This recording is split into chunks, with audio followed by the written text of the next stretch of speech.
Everybody, and welcome to this week's edition of the Cover Four podcasts. As myself and Randy Gibson, who is not in Utah this week, he's down in Florida, as you can see. But an hour and a half ago, something happened in Stillwater and surprised you when I told you this before we came on the air. The Yeah, Oklahoma State Cowboys have parted ways with Mike Gundy after 21 years as the head coach of the Pokes. Uh, Surprised? Yes and no. Yes, the timing. No, I'm not real surprised that they have parted ways. that's kind of me, Jim. It's been grumblings the last couple of years, and was his heart really in it? Change of the portal and NIL, could OSU keep up all of that stuff? Uh, this early in the season, though, that just used to never be heard of, but times have changed in the last few years regarding the Yeah. coaching changes in the middle of the season. This is the third, I think, second or third coaching change uh, since the start of the year. Yeah, Uh, Now, they came up with the 15 million somehow. That's the buyout without cause. So uh, that's what Mike will get. Uh, Doug Meacham, who's the offensive coordinator, is going to be the interim head coach starting today and getting them ready for their ball game Saturday at home at 2:30 against the Baylor Bears to open up the Big 12 season. man, it's not a very good week for the Pokes as far as the team and the players. That happening can go one of two ways. You can rally around the offensive coordinator and try to pull yourself together, or you could just kind of throw your arms up in the air and say, "What's going on here? Do I even want to be here at this school anymore?" Well, and that's here's the other thing is now everybody can get into the portal Yeah, because they got a 30-day window. everybody, the whole Mhm. team Right. has a But chance. I don't know how many will jump ship with it being the first game of the conference. Yeah, if as a player, I'd have to really think about that and talk with parents and people because do I want to try to ride, pardon the pun, but do I want to try to ride this horse out? Or, do I go ahead and save myself and try to get somewhere or get lined up to get somewhere where I really might be a better fit and what's coming? And there's just so many unanswered questions in Stillwater right now. They're, this isn't going to be an easy time for OSU and their fans and supporters. That's true. It's they're already. I was looking online before we came on, and the Tulsa World, the they've already got an article out. You know, who could be the next guy to take over, and just kind of go over this. Um, Here's some names that they're throwing out there. Uh, Former player Zach Robinson, who is now the offensive coordinator for the Atlanta Falcons. There's one. Two, uh, and you will hate to hear this one, Ben Arbuckle. Arbuckle. No, that's the first name that come to mind for me, honestly. Mm-hmm. Uh, Three, Alex Golish, who's the head coach at USF down South Florida. Uh, John Summerall, the head coach at Tulane. Uh, a blast from the past in OSU assistants. Todd Monken, who is the offense coordinator for the Ravens. I And Yeah, I of course I don't want to see it be Arbuckle. I'm not sure it would be. I could see the UCF coach making the move. I'll give you another one. I'll give you another one here. G.J. Kinney, former quarterback at the University of Tulsa, currently the head coach at Texas State. Yeah. Do you think they would be better off to not go with a And program guy this time?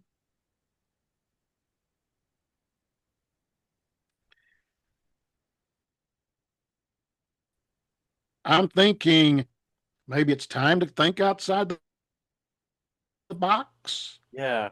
I've got one. Fayetteville right now. Well, I'll touch on that in a sec Hmm. because of the two narrow losses the last 2 weeks. Yeah. Let me throw this name out there. And would if you are Chad Weiberg, who I know when he was a kid down at Warner because his dad was the former head basketball coach at Connors, Mick Weiberg. And Chad's brother, unfortunately, was one of the Oklahoma State 10 who perished in the plane crash after the Colorado basketball game Yeah. years ago. Yeah. Let's throw this name out there. He's a free agent, and you might be able to get him on the cheap because of the buyout he got.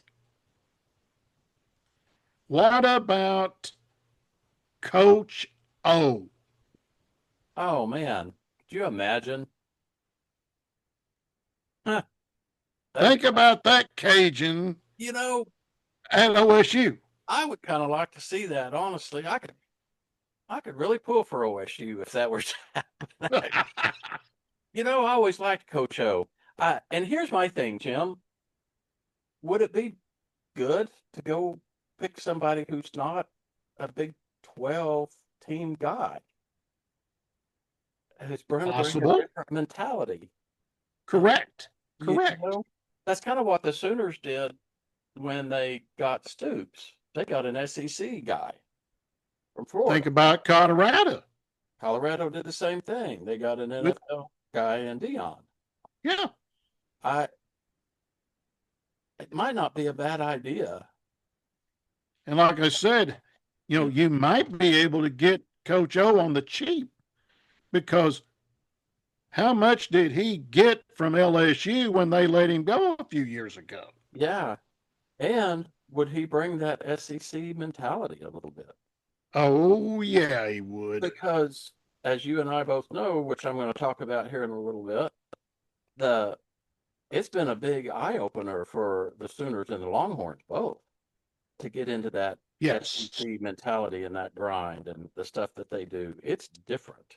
It is a it is different style. It's a different way. It's a different life. Yes. And big thing coming up tonight, and you're down there being in Florida, SEC country, you know where to find the SEC network.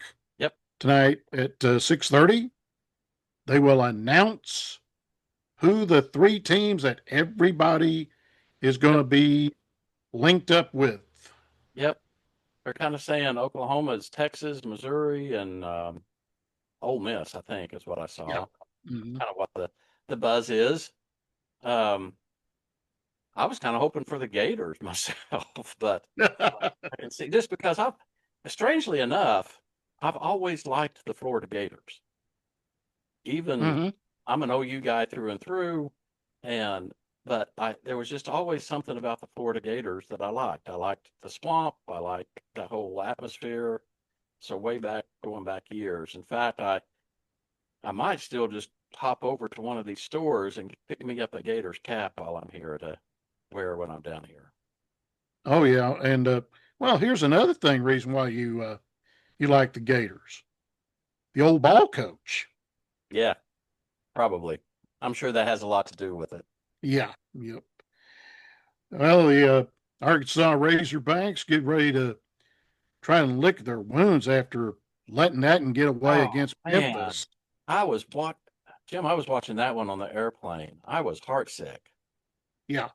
There's a lot of people that are ticked off about it. They Yeah. want they want Sam on a silver platter.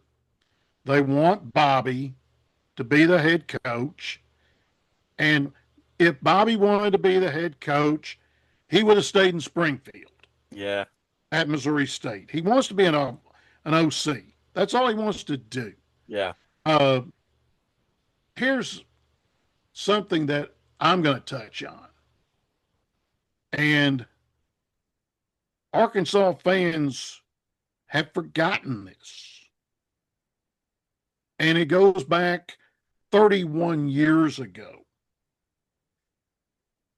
Lord Frank had his hand-picked successor to become the athletic director of the University of Arkansas.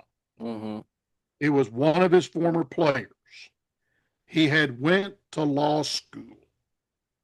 He was sitting there as the senior associate athletic director of the University of Arkansas.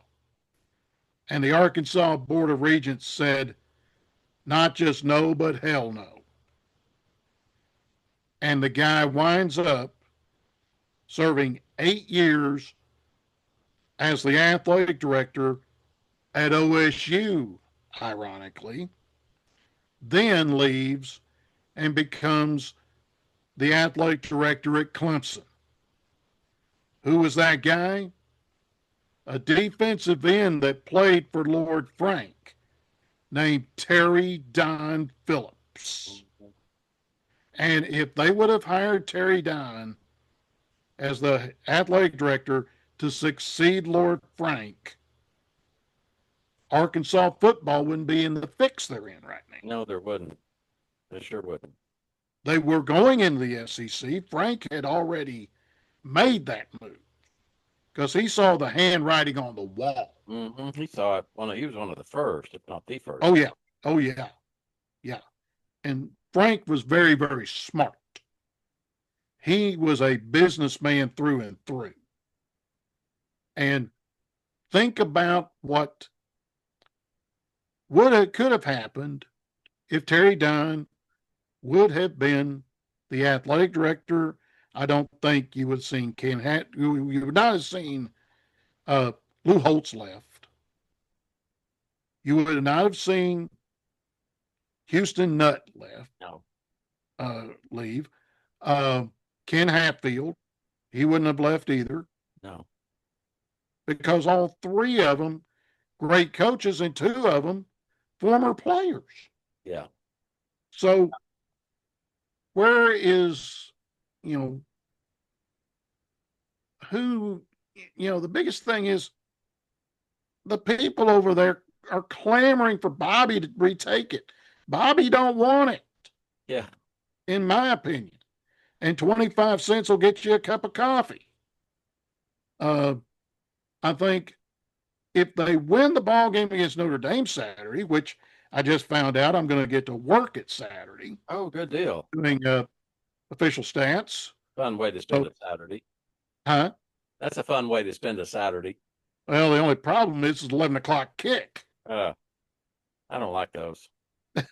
That's 5:45 getting up, leaving here, getting over there.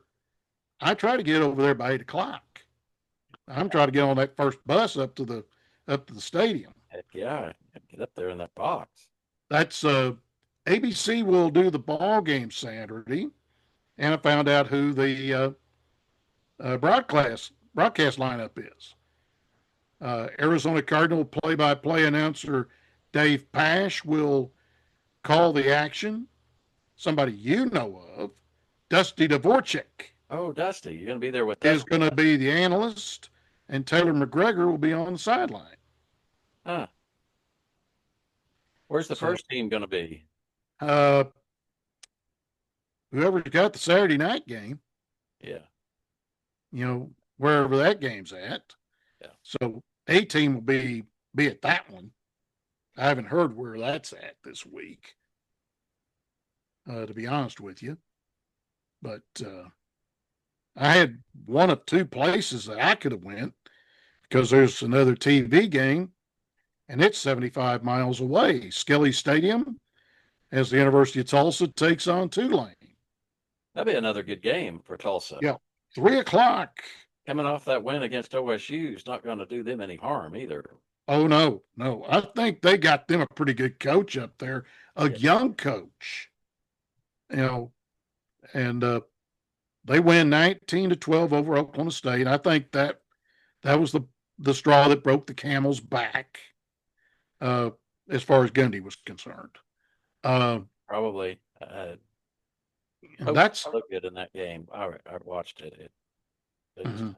good at all. I think what hurt him was uh, starting quarterback getting hurt first ball game, Yeah. and then he's out another 4 weeks Yeah. with that broken foot. So uh, for OSU, that's where they're at right now, and playing Baylor at 2:30 at home, and they've got this one. They go on the road next week, and then two straight at home, with the 18th being the uh, the big homecoming thing. What do you think that's going to do to their attendance? Uh, I think they'll be okay. Uh, I think if they win one of them, one of these first two, I think they'll be all right. Uh, I haven't looked at SeatGeek yet to see what the price of tickets might be right now for that ball game at Stillwater. Been looking at them at Arkansas. They're still uh, you could get up in the nosebleeds for like under $70, but I don't think the ticket prices or the ticket sales at OSU, I don't think it's going to hurt them, mainly because OSU, their season tickets were, I think they sold out the season tickets again this year. So I'm I don't think the crowd will be hurt. Uh, we'll find out. You know, it's on ESPN2 Saturday afternoon. Yeah, So it'll be interesting to see what it does look like I'll at have it Boone on. Pickens. I'll have it on watching. Oh yeah, yeah, because Idle's favored by 30 this week against the Sooners. They're off Yeah. this week before they take on Kent State. Thank Uh, goodness. Had a rough one with Auburn. That was quite a. whew, I was yeah, going to throw in some thoughts on that, Jim. that was pretty good.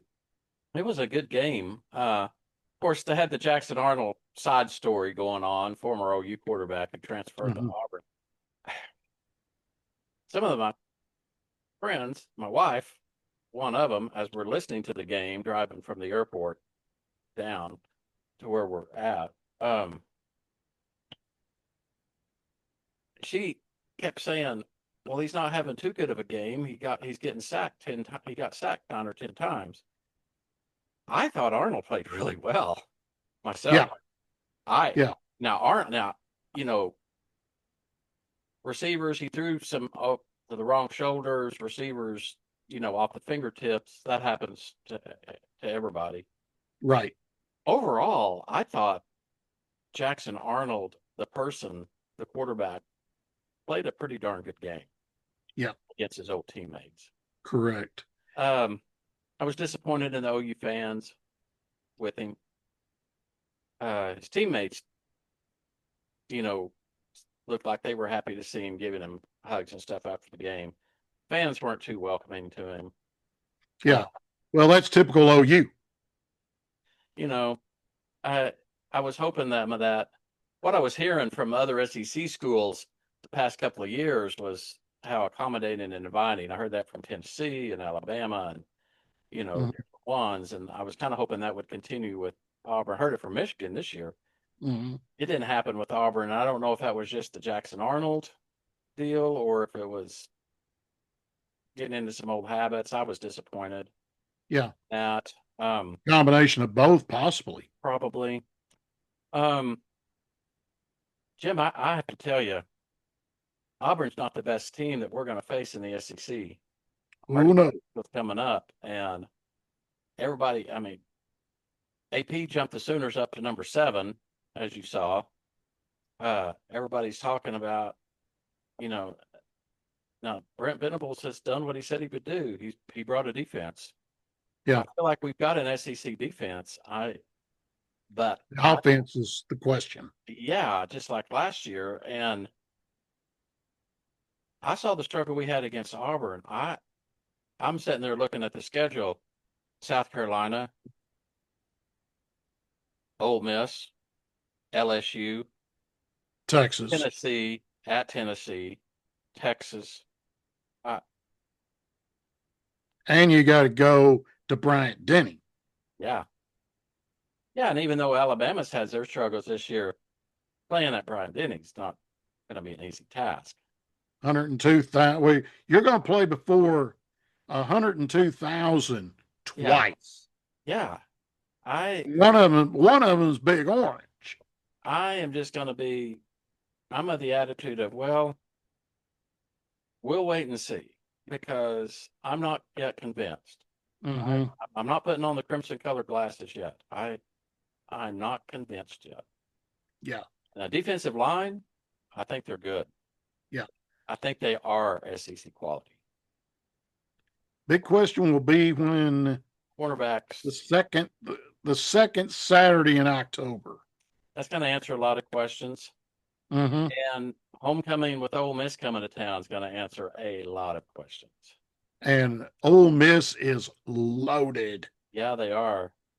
I'm just hoping it's not an issue like it was last year when the Gamecocks came to Norman for homecoming and we didn't even get off the darn field and in our seats, and it was 21-0 Gamecocks. Yeah, it's the one thing you don't want to do against Lane Kiffin is the one thing that happened to Arkansas. You don't want to get into a track meet with him. Yeah. Yeah. And if you get into a track meet, 9 times out of 10, you're going to wind up on the wrong side. You know how I feel about the Sooners. It's my alma mater. Mm-hmm. But I'm trying to be fair and say I'm not convinced yet. You're going to Yeah. have to show me. Mm-hmm. You got that Missouri mentality. Yeah, you're going to have to show me. Mm-hmm. Yep. Because I saw the struggle against Auburn. And mm-hmm. as I said, Auburn's not the toughest SEC school. No, no. And like you say, that schedule gets a whole lot rougher after this next week. Yeah, it does. And a trip, and it starts with a trip to Dallas. Mm-hmm. And saw some pictures from one of the TV stations down there in Dallas about what they've done to the Cotton Bowl. Oh, how's it looking? That $140 million investment looks pretty darn good. Good. So, yeah. Have they already made some improvements on it? Yes. Yes. Good, because it desperately needed it. Well, they widened the concourses. Good. Very similar to what Tennessee did at Neyland. And it really looks pretty good right now. So we'll see what happens when 90,000 show up here in a couple of weeks. I do know Big Tex is up. They just erected him. Tex going up made me smile. Glad to see him back. Yeah, you would be down there and getting you one of those Fletcher's corny dogs. Oh, heck yeah. I know my buddy will do that after the ball game in 2 weeks. That's something you can't miss. I mean, that's just part of the weekend. Yeah. And I know Craig will get him one or two after he broadcasts the ball game on the Longhorn radio network, and talking about my buddy Craig Way, who I hopefully will see about March whenever the Longhorns make their appearance at Bud Walton. Well, I will tell you one thing. I'm sure Sark will be watching number 4 for Oklahoma when he Mhm. runs to the sidelines and lines up in his position, Yeah, unlike Hugh Freeze, who lost track, and the Auburn defense who lost track of him. And that's been kind of a big topic in SEC country this past week. yeah. They talked to Matt Austin about that one, and our OU got lucky that they did not get flag 15 on That's that what play. I hear. But yet, okay, this is the story on the street in Norman. I'm bringing it here first, okay? Okay. Deion Burks was purposely chattering with the cornerback and the linebacker, and OU receiver number 4 just walked over to a spot and lined up right in front of the ref. Never Yeah. left the field of play. Yeah. Well, he has to be inside the numbers before he can do that. And I don't know if he was inside the numbers. That's what Oh I heard. no. So Hey, that's the thing problem. thing that bothers me about it was apparently, from what I'm hearing, OU coaches asked in the pregame meeting with the officials, Okay. what the Hey, rule was on that. I'm gonna have to cut this thing short because we're getting ready to have a thunderstorm come rolling in here to Tahlequah. Quickly, Tahlequah home Friday night against Claremore to open up the district after beating Wagner 38-31. Sequoia won 56-7 over Keys. They are home Friday night Thompson Field to open the district against Chandler. Uh, Keys will open the district at home against Little Kansas, and then Hulbert beat Westfield 30-24, and they play against Hartshorn on Friday night, and they're home as well. Folks, I got to get off of here because with a severe thunderstorm about ready to roll in, I need to unplug everything. So that's going to do it for this week's edition of the Cover 4 podcast. And Randy Gibson will get this thing loaded up, send this to me, and then I'll put it up on my Facebook page as soon as he gets it up. For Randy and myself, Jim Trickett, uh, be safe tonight. Because we got some bad weather coming into the Tahlequah area. And we'll see you next week on the Cover 4 podcast.